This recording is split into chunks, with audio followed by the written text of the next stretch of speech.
Welcome back everyone to the highlights of round number 4 of the Mitropa Cup. We are starting with the results of round number 4. In the women's section, there weren't that many upsets, I would say.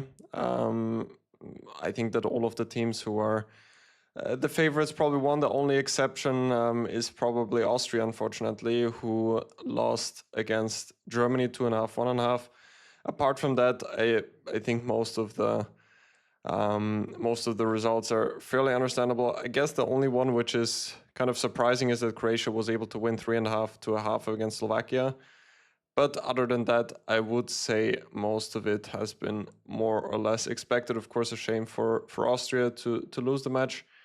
Our board one continues her good form. I think she's, I don't know on how many points she is, but yeah, 3 out of 4 now. Schlaffer Yasmin Denise on the first board. Let's have a look at the men's section. What happened there? Switzerland did win, but only 2.5 to 1.5. That was quite an interesting match. And Austria against Germany finished 3 to 1, which was the match. Obviously, I was following the closest. And the encounter on the first board was a very interesting game, which is actually going to be the only game which we're going to have a look at for today, just because I want to cover not only the opening, but also then the end game. Just the whole game in general, I thought was quite interesting, and there were many interesting moments in that one. Germany was able to win on the last 2 boards, which means that the match has finished 3 to 1. I think overall, kind of a fair result. Like there were not, unfortunately, not many missed chances, I think, from the Austrian side. So it did look like quite a deserved win for Germany. Also on the first board, as we're going to see, White had very significant winning chances in that game as well.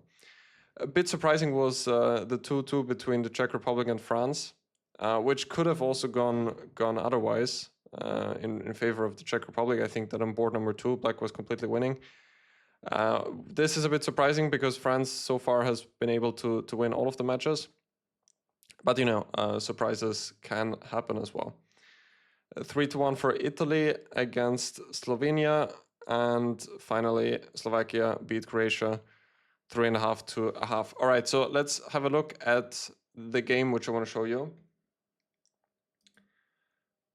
which was Marius Deuer with the white pieces against Lukas Dotzer from the match Germany against Austria. Deuer is, I think, exclusively a d4 player. Maybe he throws in c4 knight f3, but I think 99% of the time he's going for d4, and I think almost always he goes for the Nimzo. Usually, from what I can tell, I think he's a Rubinstein player with e3, but nowadays it is kind of like this, that you have to mix things up. Otherwise, it can just be very difficult to run. It's quite easy to run into your opponent's preparation if you just play the one system. That's also why we see, for example, MVL, who was his whole life an IRF player, now playing also everything, because it's just not really practical just to play the same opening over and over again.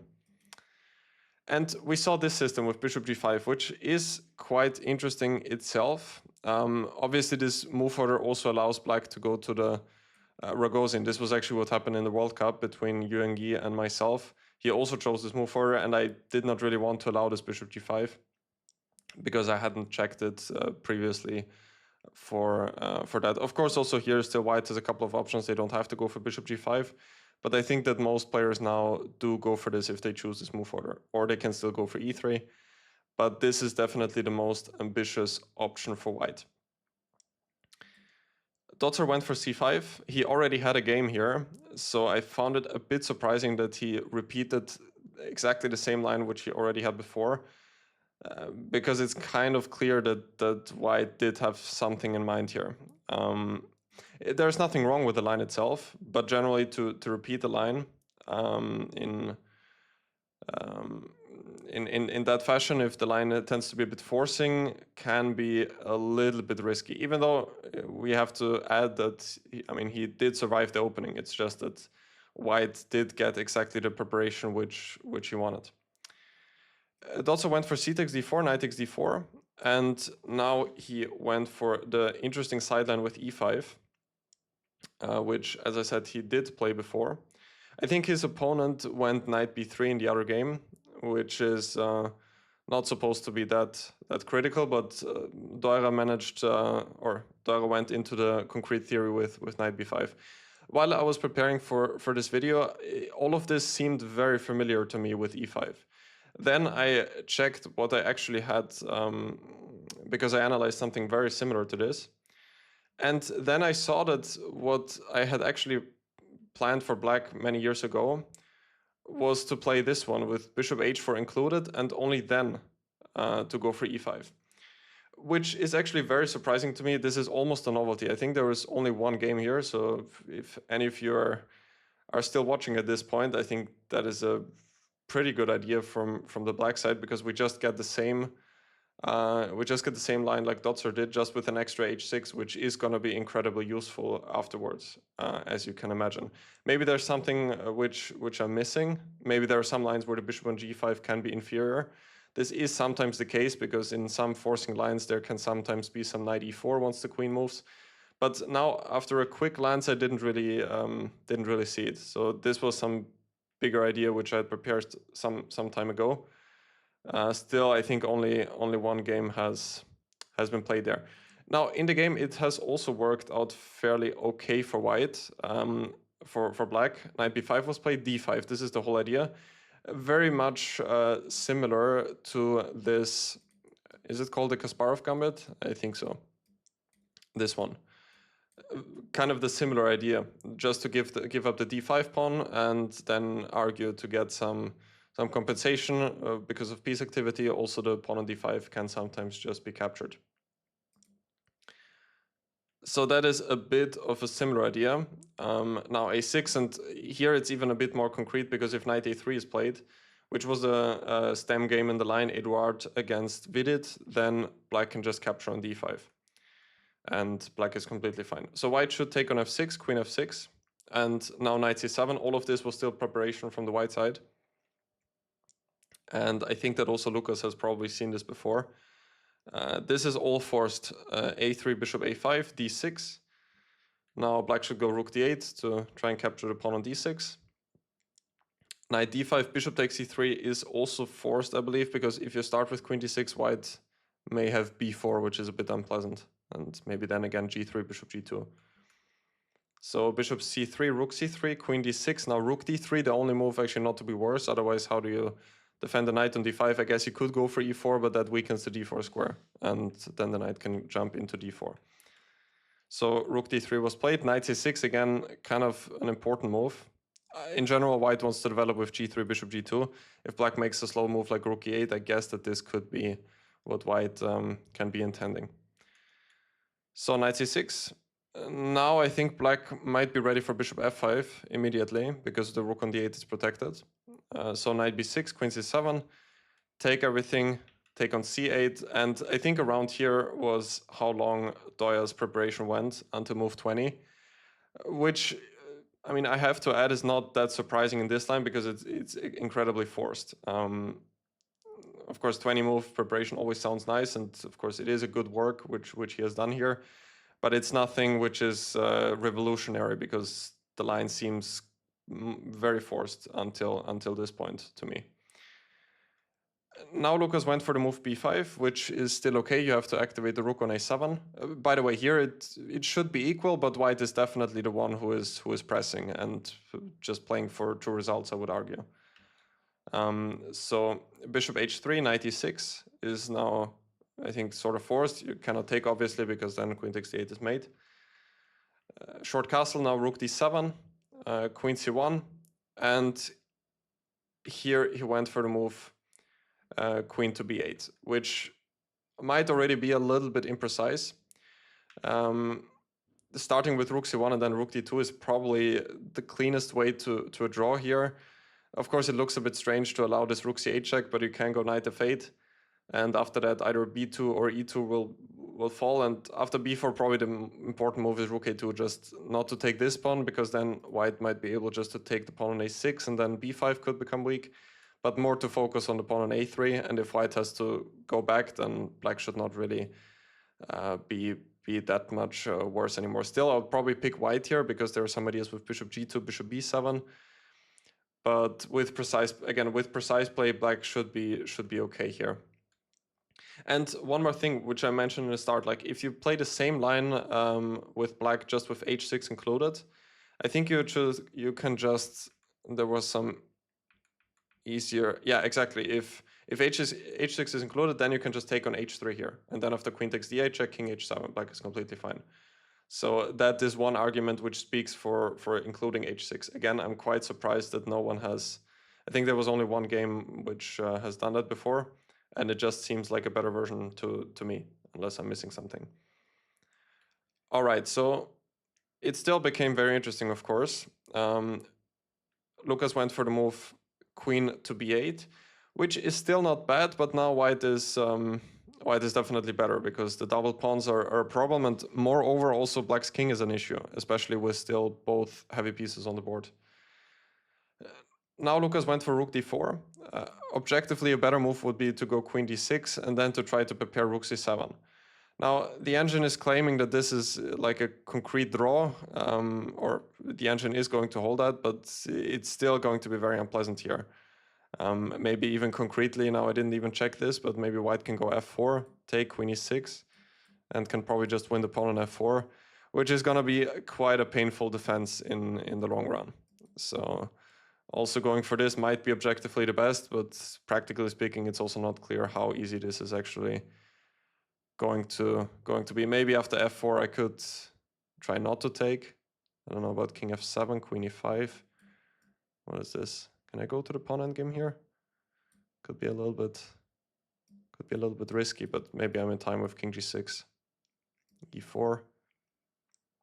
Yeah, still doesn't look great because I'm not sure if black can come in on the king side, and white is trying to run to the queen side in the meanwhile.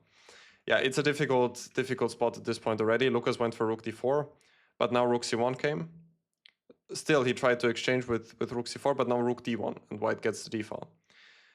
However, after queen c7, now white went for queen g5, which allows black to play rook d4, which I think black should be quite happy about.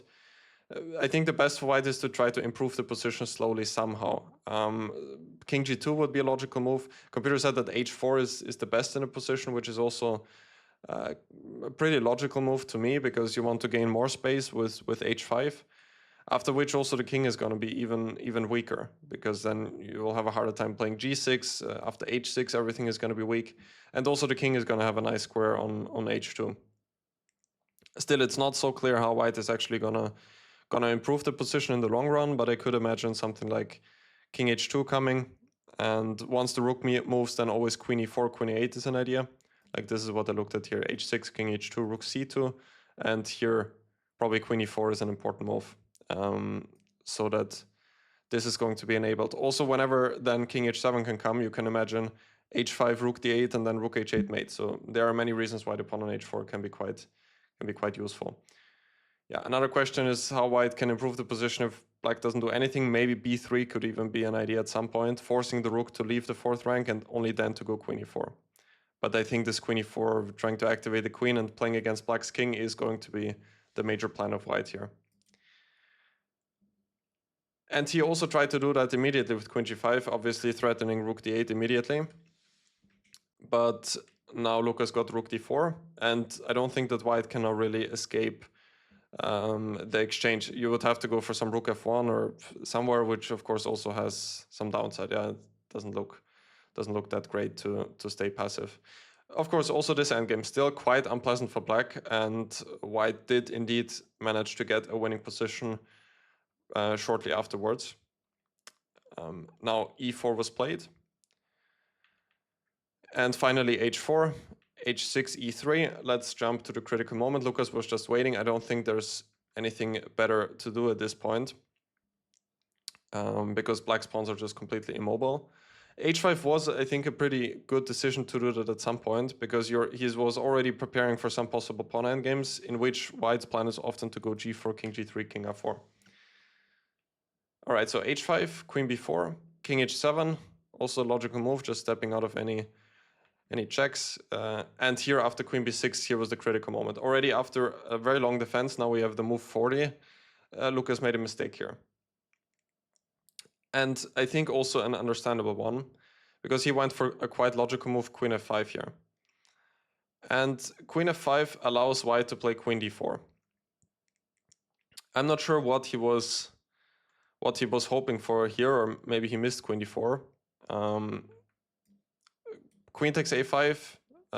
I think white can just take here and then take on c4 next, which again should be probably winning in this case.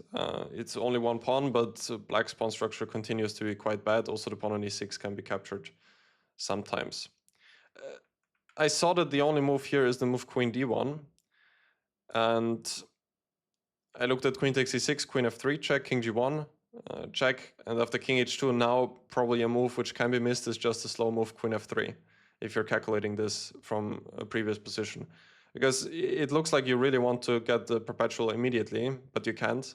But you have queen f3, and white does not have any way to protect the pawn on f2 with the queen, because it's still on e6. And also white doesn't have any checks.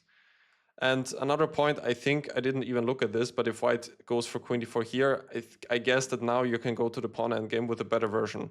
Now king g6 looks quite logical. Still, also this is quite difficult to evaluate. Like if you play the move on move 40 and you have to evaluate some pawn endgames, it's quite difficult. But queen d1 was still the only defense in the position as far as I could tell. Yeah, queen f5 was played, queen d4, and now Lukas went back with queen d5. Which is sort of the only other defense than go to this endgame, which is also not that great. And the pawn endgame, which is going to result, is also quite difficult to assess. Actually, if white takes on d5 immediately, then black is completely fine already, because he can play g6 now. And if king here, I guess just king g7, and if king f4, then king f6. Actually, white might be. White might need to watch out here, because the king is not really entering, and if the king goes back, then king e5 will come, and white's king is going to be pushed back further and further. But Deuer found a very strong move, which is the move g4 immediately. And if black now plays g6, then white has queen a7, picking up the a6 pawn, and therefore winning. Now, if black takes on d4, I didn't even look at this, but here, since white has the extra move g4 compared to earlier, I think that white is going to be in time now with king g3, followed by king f4. This looks winning to me. So Lukas took on g4, and even though this endgame is winning, it's incredibly complex. And actually, to see the win, I think you need to calculate almost 15 moves in a head here, because the line which we're about to see is incredibly forcing. So now white took on d5, played king g3. And Lukas defended very, very well here. He played the move g6, which is the only move to really keep the game going. If you play a move like king g6, then just king g4. I don't know, king f6, and now I think h5 is important to stop black from playing g6. But I don't think that it can really go on here, because now if the king goes here, white can just play king g5, king g6, king g7, and black can basically resign. So Lukas played g6, and now again a very important move from white, king f4, not taking the pawn on g4, because then black can play king g7, and white cannot enter into e5 at the right time anymore. And now white does not have any way to make progress here. This is just a draw. So white just ignores the pawn on g4, goes king f4, which means that now if king g7, white can just win with king e5, picking up all of the pawns. But Lukas played king h6. And now it's just a race. White goes after all of these pawns, black goes after the pawn on h4. And the funny thing is that we're going to see another queen endgame now, after a few moves. So this is all forced. King takes e4 is the right pawn to capture. g3, take. King d5, the best square for the king once we go to the queen endgame, because if it is on d4, then it is just bound to run into a check once black queens. So now king f2, probably also the best square for the king. e4, g5, okay, all of those moves are forced, and both sides get a queen here. And here, still, it seems like white actually has only one winning move here. In general, the endgame is incredibly unpleasant, even if white plays it, more slowly and maybe not in the most precise way. But as we've seen in the game, Lukas was able to hold. It's also not so easy for white actually to get the maximum out of it. I think what white, I would argue, did wrong here is to push the king to the queen side here voluntarily, because in the game white played the move queen f7, king e2, queen e6, and actually it appears like the king is much safer here on the queen side, not only attacking the pawn, but also being shielded somewhat from some of white's checks, I would argue. So it appears like objectively the only winning move here might be the move queen e5, which is not an easy move because you really want to give checks here with white. On the other hand, once you realize that the king is actually worse off on this side of the board because there are always going to be some checks. Like, for example, now if queen d1 comes with a check, then white is going to have queen d4. And all of those ideas still do exist. And also the queen on e5 is quite a good piece because it's protecting both of the pawns. And once black gives a check, white can anyway take the pawn on c4. And like this, you keep everything protected. If, for example, queen c1, then white's plan is just going to be king c5, king b6. And it's probably not going to be easy for black to hold on to the pawn on a6 and also not the pawn on c4 in the long run. Still, what was not easy for me to understand was if queen g8 comes, okay, king c5 is logical. I thought queen c8 is a logical defense. And now, for whatever reason, white should play the move king to b4. I thought that king b6 is like the automatic move, but for whatever reason now black is holding actually with the move king f3. And I don't know, it might not be possible actually to win any of these pawns. And now my assumption would be that actually what is happening here? Like the pawn endgames have to be losing. I don't think that black is in time here. Could even play king c5 now, but also this is just winning. I did see some crazy situation where then black just went to move the queen. I don't know if now some move like, well, maybe queen h8 makes some sense. But also in this case, what you can do is you can go to an endgame like this, which is 100% going to be a draw, but it's going to be another huge suffering for black. I would say, at least, unless black gets like a concrete perpetual, which I don't think should be the case here, because white can always block on the c-file. Anyway, the objective winning move, I think, was king b4, keeping the c4 pawn attacked. And at some point, I think you will get queen d4 check, queen takes c4, winning it. And also in that case, the king is not on b1 like it was in the game. So I think this is the main takeaway here. With queen e5, you're cutting off the king and keeping both of the pawns protected. Yeah, this is what white played. He gave a couple of checks and then capture on c4. Now Lukas played king c1, where the king is going to be shielded as well from some checks. Queen e2 was played. I think a better try for white is probably to go b4, but also here I think black has already survived the worst. Like this was one line which I've looked at. I don't know why it was king b2 here. Yeah, this was interesting for me because I saw that the engine was even giving away the pawn. Because otherwise, again, I guess if you protect it passively, if the king reaches c5, well, there is going to be queen b5 still. So also this is probably not an easy win still. I don't know, maybe something like queen d6. At some point you could be thinking of going queen c5 check and then b5. Or even here, I don't know if this is an idea. It looks nice. Queen takes b5, my idea was queen b6, which should lead to a winning pawn endgame. And if this one, a6, looks very, very scary for black.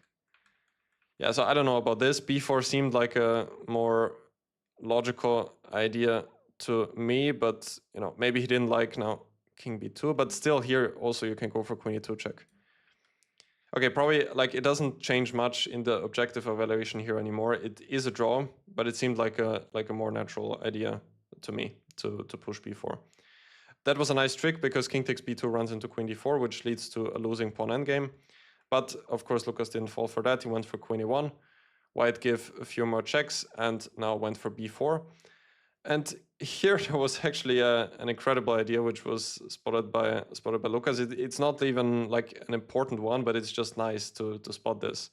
He went for queen c1 check, and now you might wonder what happens after queen c3. Just leads to a losing pawn endgame. But he had king a2 in mind, which is really a study-like idea, because now if queen takes c1, it's a stalemate. And otherwise, white cannot move the queen now because it's pinned. So what happened in the game is king d3, queen f1 check, and now even queen c1, because you still can't take it, still a stalemate. And I think here at this case, white was not able to escape the checks anymore, and this is how the game then ended. Here they decided on a draw. So very interesting game overall. I think from the opening, already a rare idea, which, as I said, I think can be slightly improved. Small hint there for any of you who are interested in the line. And otherwise, Endgame had many interesting moments, I think. From the start to the finish, pawn endgame, fantastic calculation exercise to... Actually, you have to spot all of this until the... like, if you want to do a perfect calculation, then I think you need to... That's kind of debatable if you need to see it until queen e5 here. But anyway, it's a nice line to calculate, I think. And queen e5 is a pretty cool idea regarding this queen endgame. Anyway, about the game also, it is nice for Lukas because now he's actually still in very good GM norm contention. If he would have lost the game, it would have been wouldn't have been over because now he's on 3.5 out of 4, and even if he would have lost, still 3 out of 4 is a decent result. But of course, this is going to make it easier for him. And I don't know how many grandmasters he has had already now, but since, I think I've mentioned that yesterday, since he played against Gonda, who is a grandmaster, it is going to be at least realistic for him to get enough grandmasters for the norm. Deuer, I think now was his second one. I think he still needs 1 GM, if I'm not mistaken. Anyway, that was it for today. I hope you enjoyed this recap, and I'll be back tomorrow for the highlights of round number 5 of the Mitropa Cup. So see you guys then.